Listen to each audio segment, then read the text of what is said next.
What is up, you guys? Welcome back to another video. In this video, I'm going to be showing you guys my dream editing setup. You ready for the reveal? Let's go.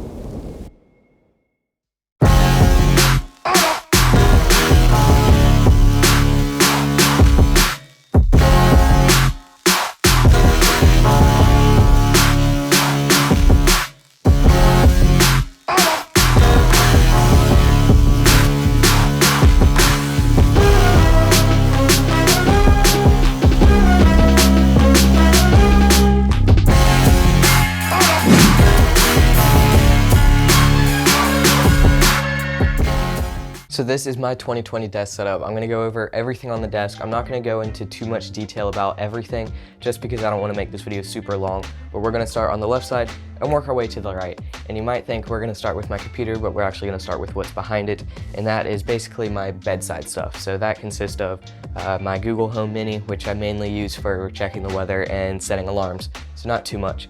And then next to that, I have my wireless charger, which I use to charge my phone or my Galaxy Buds, whichever one. And then I just have a coaster just if I need to set water there or anything like that.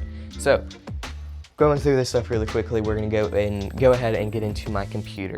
And that is the 2020 13-inch MacBook Pro. I'm gonna list the stats on screen right now for you guys that are interested in that kind of thing. But yeah, this definitely isn't a stock computer. Next up, we're gonna go to the screens, and there's not too much to talk about with those because I don't really know too much about them for the simple fact of I got them for free. They're just Dell screens, they're nothing crazy. They're not gaming monitors or anything like that, but they work for what I need, and they're nothing crazy, but they work. And what those are suspended on is this $30 monitor arm that I got from Amazon. Honestly, there is a few things in this desk that I don't like and that I would recommend you guys not get. And this is the exact opposite of that. I love this monitor arm. It's probably one of the best things that as in peripheral stuff, like mouse pad, all that stuff. This is probably the best thing out of all of them. It works amazingly, and it's only $30. You can get these things for like $200, and you really don't get too much extra stuff. This thing's amazing. So next, I'm gonna go to the keyboard, and this is one of the things that I probably recommend you guys not get this specific keyboard just because it is not very good.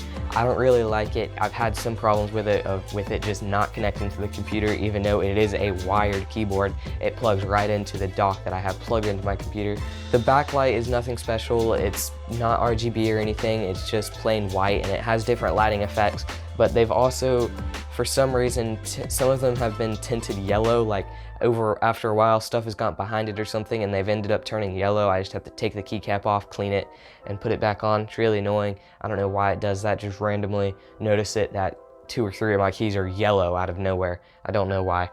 So this is probably one of the things I recommend you guys not get. I got this one because it has the command key, which if you have a Mac, you know that command literally does everything. That's why I got this keyboard over other ones. But honestly, I'd recommend you guys spending a little bit more money and getting a better one if you're looking into buying a mechanical keyboard like this one is. Next, we're gonna go to my mouse, and that is the Logitech M27 Triathlon. I have it set up in Bluetooth mode. It also comes with their unifying receiver. I like the Bluetooth because the receiver was having some interference or something where the mouse just wouldn't connect, even through their app and setting all that stuff up. It was just having some problems. I haven't noticed any latency issues, but I'm not playing games or anything, so if you guys get this mouse, I would probably recommend using the receiver if you're going to be playing games, or just get a wired mouse if you want that. Not too much about it. I love it. I haven't had a single problem except for the connection issues, like I just said. It's an amazing mouse with all the programmable buttons and everything. It's amazing for editing. Next, we're going to talk about my desk mat, and it's nothing special. It's just a SteelSeries desk mat. The reason I got one of this size is because the desk that my dad made, I'll put a clip up right now for you guys, was actually burnt to give it this cool look, and we never finished it with anything, so the burnt pieces or like the charred part tends to rub off and get scratched very easily. So I wanted one this big so I wouldn't have that problem, where I could set things on it, not have to worry about that. So that's the reason I got one of this size. Next, I'm going to talk about the speakers, and I've had these speakers for a long time. You can see them right here. There's one under this screen, that screen, and then one over there is the bass speaker with stickers all over it. That's where I've been putting on my stickers for the past few years that I've been getting them. And then you can see right here in the middle is the little box. I can turn that on, that little red light turns on, just saying that it's on. Honestly, I would recommend spending a little bit more money and getting something a little bit better. I've had these for a few years. I don't even know if you can still find them on Amazon. They were $100 for the whole thing. It was good at the time, but right now they're starting to give up a little bit. I'm having problems with the actual like stereo part, like the dock, not connecting to the speaker even though they're wired. It might just be the wires, I don't know. Something's giving up there where sometimes the bass just cuts out for no apparent reason. Next, I'm going to talk about my tablet and my pen, which sits right here on my desk. This is how I do my school and Photoshop and everything. That's how I take my notes and all of that stuff, is with the tablet. And then I have that cord wound up and like held together with some electrical tape with my mouse or keyboard cord, which just sits right here until I need it. I plug it in, and when I don't, it just gets tucked underneath the keyboard and you don't even notice it. So just simple cable managing things like that. Next, I'm going to talk about my chair. I've had this chair for a long time. This is the first office desk chair I got. It's starting to give up a little on the armrest. This fake leather stuff, it's basically plastic. It's just starting to come off. It's starting not to get very comfortable anymore because I've had it for so long. And I made this new desk. I went to this new desk taller than the old one, which in turn means I feel like I'm sitting super low down to the desk, and it's really annoying.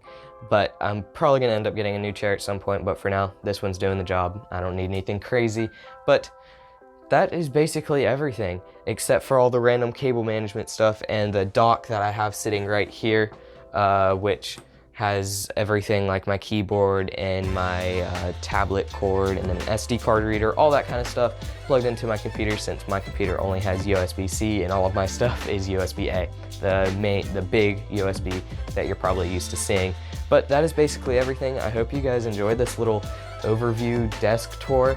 I really love this desk. It's everything I could have hoped and dreamed for. It's amazing for editing, and this computer runs DaVinci Resolve and Photoshop at the same exact time with no problems.